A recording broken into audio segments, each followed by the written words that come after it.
Tajikistan and Pakistan are victims of terrorism and has paid a huge price in terms of human lives. And of course, colossal economic loss. Unfortunately, this menace researched subsequently. And we would like to offer you our cooperation to join hands and fight this menace collectively. Pakistan और Tajikistan दहशतगर्दी से मुतासिर हैं। पाकिस्तान को दहशतगर्दी के नासूर का तवील अरसे से सामना है। दहशतगर्दी के खिलाफ जंग में पाकिस्तान ने बड़ी कुर्बानियां दी हैं। 2017 से 18 में हम दहशतगर्दी का मुल्क से खात्मा करने में कामयाब हुए। बदकिस्मती से दहशतगर्दी का नासूर दोबारा सर उठा रहा है। चाहते हैं पाकिस्तान और ताजिकिस्तान दहशतगर्दी के खात्मे के लिए मिलकर काम करें। अमन के बगैर खिते में खुशहाली नहीं आ सकती। ताजिकिस्तान के साथ अपने बरादराना ताल्लुकात को मजीद मुस्तहकम बनाएंगे। दोनों मुल्कों के दरमियान समझौतों पर दस्तखत से ताउन की नई राहें खुलेंगी। ज़राअत, सेहत, तालीम, सरमायाकारी और तिजारत के फ़रोग़ के लिए काम करेंगे। चाहते हैं पाकिस्तान ताजिकिस्तान के दरमियान रेल और रोड नेटवर्क मरबूत हो। तिजारती हजों में इजाफे के लिए सालाना बुनियादों पर अहदाफ का तयन करना होगा। वज़ीर-ए-आज़म शहबाज शरीफ के ताजिक सदर के हमरा न्यूज़ कॉन्फ्रेंस। दोनों मुल्कों के दरमियान मुश्तरका वज़ारती कमीशन के क़याम पर इत्तफ़ाक़। मुख्तलिफ शोबों में मफ़ाहमती यादाश्तों पर दस्तखत।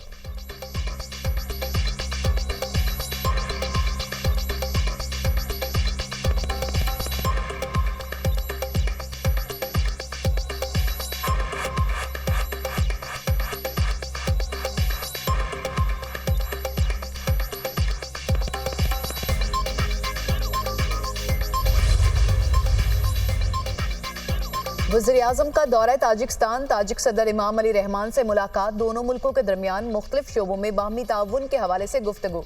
ताजिक सदर का पाकिस्तान और ताजिकिस्तान के दरीना बरादराना ताल्लुकात की अहमियत पर जोर। पाकिस्तान में तवानाई, मादनियात, सनत, ज़राअत और दीगर शोबों में सरमायाकारी की लामहदूद इस्तेदाद मौजूद है। वज़ीर-ए-आज़म की गुफ्तगू। ताजिक सदर को पाकिस्तान में सरमायाकारी की दावत। इलाकाई रवाबत, पाकिस्तानी और ताजिक अक़वाम के दरमियान समाजी रवाबत को वुसअत देने पर जोर। वज़ीर-ए-आज़म को सदारती महल आमद पर गार्ड ऑफ ऑनर पेश। ताजिक सदर ने पुरतपाक इस्तकबाल किया।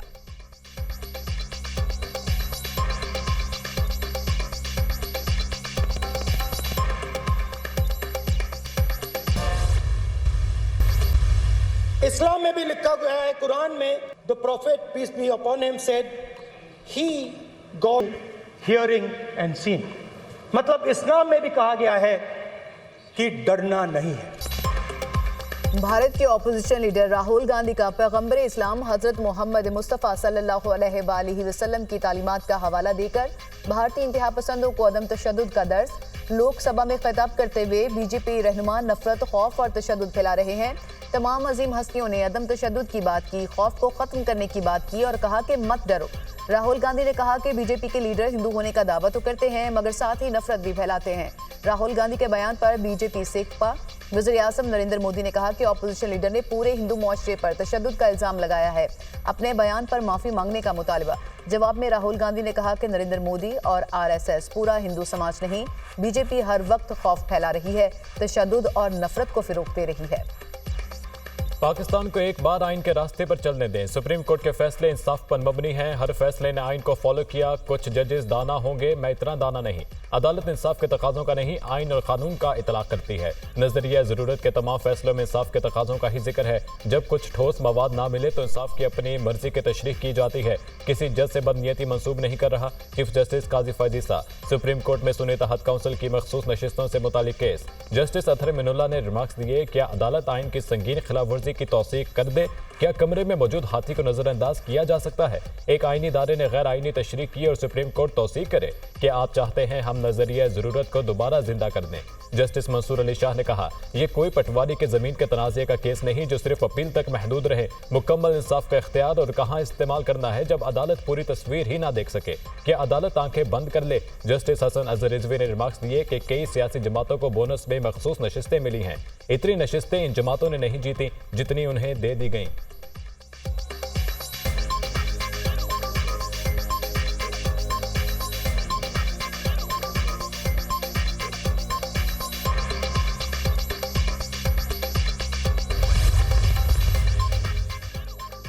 एक सियासी जमात को इलेक्शन कमीशन ने इंतखाबात से निकाल दिया। इलेक्शन कमीशन ने खुद आइन की संगीन खिलाफ वर्जी की।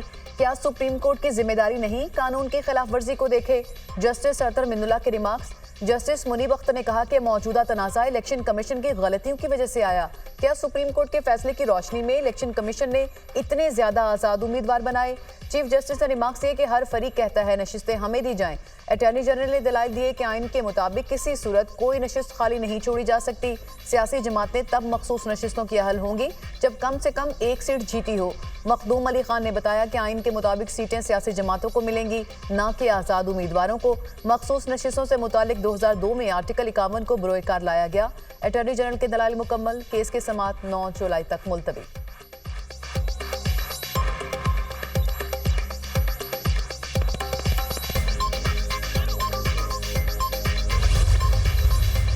सारी दुनिया में क्रिटिसिज्म हो रहा है कि ये किस किस्म के इंतखाबात हुए थे, किस तरह से धांधली का एक आलमी रिकॉर्ड बनाया गया। जब तक पार्लियामान में वो लोग नहीं आएंगे जिनको के पाकिस्तान के अवाम ने भेजा है, ये वक्त जिसमें के पाकिस्तान में हर तरह का बहरान है, जो कि बुनियादी तौर पे जन्म लिया है सियासी अदम इस्तेहकाम को, और इस पे हमें बड़ी तशवीश है कि इस केस को बहुत ज़्यादा लंबा किया जा रहा है।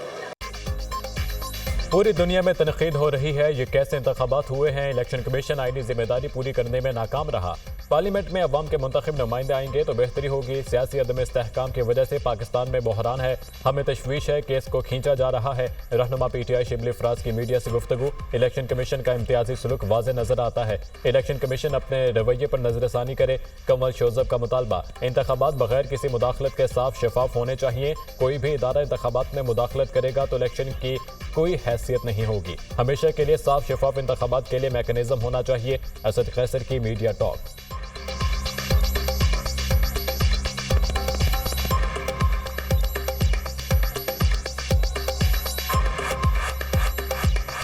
कोई भी इदारा जो है ना इसमें इन्फ्लुएंस करेगा तो उसकी कोई हैसियत नहीं होगी।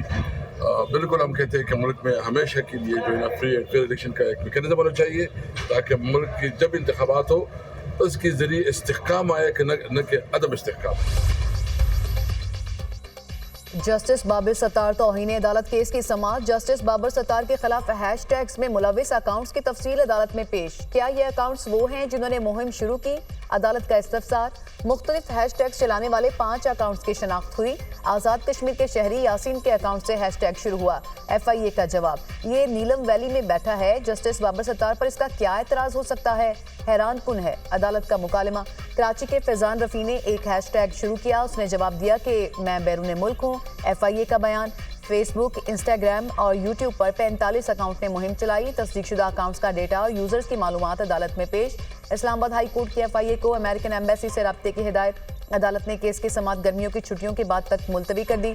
जस्टिस बाबर सत्तार और फैमिली का जाती डेटा किसने लीक किया? रजिस्ट्रार हाई कोर्ट का समाजी राब्ते की वेबसाइट X के चीफ लीगल ऑफिसर को खत। X से पाकिस्तानी तहकीकाती इदारों को मुतालिका मालूमात फ्राहम करने की दरख्वास्त। X अगर नुमाइंदा भेजता है तो काबिल तारीफ अमल होगा। X डेटा लीक करने वाले के अकाउंट की शनाख्त में मुआवनत करे। खत का मतन।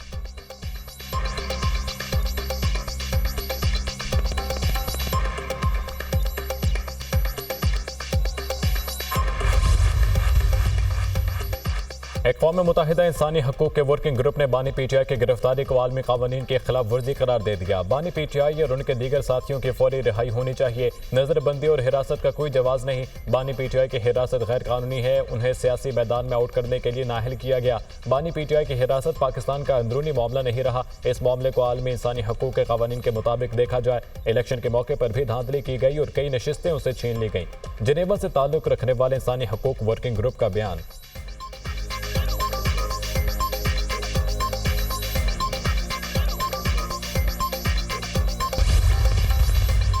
आप होते कौन हो आप ऐसी बात करने वाले पाकिस्तान के खिलाफ? इन्हीं के एक पार्टी के साहब ने UN वर्किंग ग्रुप में एक लेटर भेजा। आज आपका एक करिंदा उठता है, वो अमेरिका बैठ के ट्वीट करता है। आप जिना हाउस के जो जलाओ में आप लोगों ने जो किया, आप उसकी माफी मांगे। आपकी कोई लीडरशिप माफी मांगे। आप पाकिस्तान के लोगों को, बच्चों को गुमराह ना करो। आप खुद अपने गिरेबान में तो झांके कि आपने किया क्या 4 साल इस मुल्क के साथ। पीटीआई के एक रुकन ने यूएन वर्किंग ग्रुप में खत भेजा। पीटीआई ने 2016 में लंदन जाकर पीआर फर्म की खिदमत हासिल की थी। इस पीआर फर्म से जुल्फे बुखारी ने मुतारिफ कराया था। उसे जुल्फे बुखारी ने ही यूएन वर्किंग ग्रुप को पाकिस्तान के खिलाफ खत लिखा था।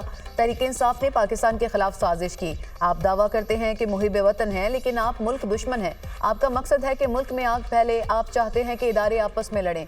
ओन चौधरी पीटीआई पर बरस पड़े। एक कारिंदा अमेरिका से ट्वीट, दूसरा लंदन से खत लिखता है। मुसल्लह अफवाज के खिलाफ प्रोपोगेंडा किया जाता है। हमें पता है कि वो अकाउंट कौन चलाता है। पहले साइफर की बात की, फिर वहां जाकर फॉर्म की खिदमत हासिल की। अपने गिरेबान में झांके। आपने 4 साल दौरे हुकूमत में क्या किया? पीटीआई नौजवानों को गुमराह न करे। फराह गोगी इनकी फ्रंट मैन थी। रहनुमा इस्तेहकाम पाकिस्तान पार्टी की न्यूज़ कॉन्फ्रेंस।